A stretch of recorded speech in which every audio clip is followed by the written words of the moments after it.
बिस्मिल्लाहिर्रहमानिर्रहीम। अस्सलाम वालेकुम। डिलीशियस कुजीन में वेलकम। हमारी वीडियो देखने से पहले आप सबसे पहले मेरे चैनल को सब्सक्राइब करें और बेल आइकन पर प्रेस करें ताकि आपको मेरी आने वाली न्यू रेसिपीज़ की नोटिफिकेशन मिल सके। आज की जो हमारी रेसिपी है, बनाने जा रहे हैं आलू चिकन कोरमा। स्टार्ट करते हैं। यहाँ तेल में उसमें प्याज ऐड करेंगे 3 मीडियम साइज़ की।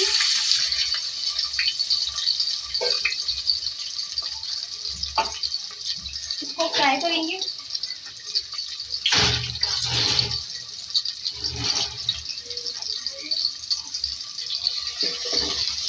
इसको मैंने निकाल लिया है फ्राई करके। ऑयल में हम ऐड करेंगे काली मिर्चें, छोटी इलायची है, बड़ी इलायची है, दालचीनी है,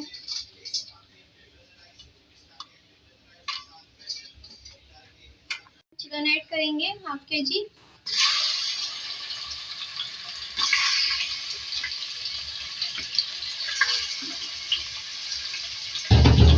अदरक लहसुन पिसा हुआ जाएगा साथ में इसके। लहसुन 2 खाने के चमचे। अच्छी तरह इसको फ्राई करेंगे इसके साथ। प्याज को चूरा किया, अब इसमें दही ऐड करेंगे और उसका पेस्ट तैयार करेंगे।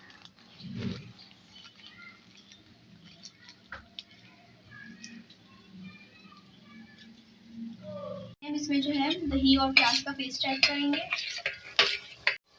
उसको मिक्स करेंगे। फ्राई हो चुकी है, इसमें आलू ऐड करेंगे हाफ केजी। मिक्स करेंगे इसको। ऐड करेंगे हस्बे जायका और इसमें पानी ऐड करेंगे इसको बनाने के लिए।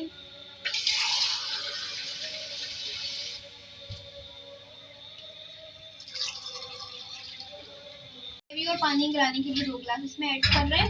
इसको हम कुक करेंगे।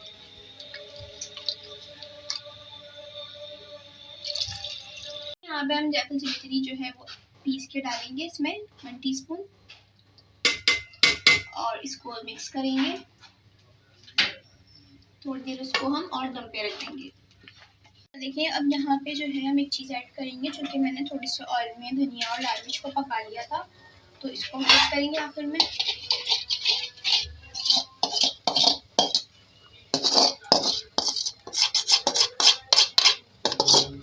अब इसको पकने देंगे कम से कम 10 मिनट। मिक्स करेंगे जरा इसको। इसमें केवड़ा ऐसे डालेंगे और उसको बिल्कुल अब हम 1-2 मिनट बाद सर्व कर लेंगे। जी, तो आप देख सकते हैं हमारी आज की बहुत ही मज़ेदार सी रेसिपी आलू चिकन का कोरमा, जो कि बहुत ही मज़ेदार है, डिलीशियस है और आसानी से बनने वाला है। तो उसको ज़रूर बनाएं और बताएं कैसी लगी। पसंद है तो कमेंट सेक्शन में अपनी राय का इज़हार ज़रूर कीजिएगा और हमारे इस वीडियो को लाइक कीजिएगा। नेक्स्ट टाइम के लिए इजाज़त दीजिए। अल्लाह हाफ़िज़।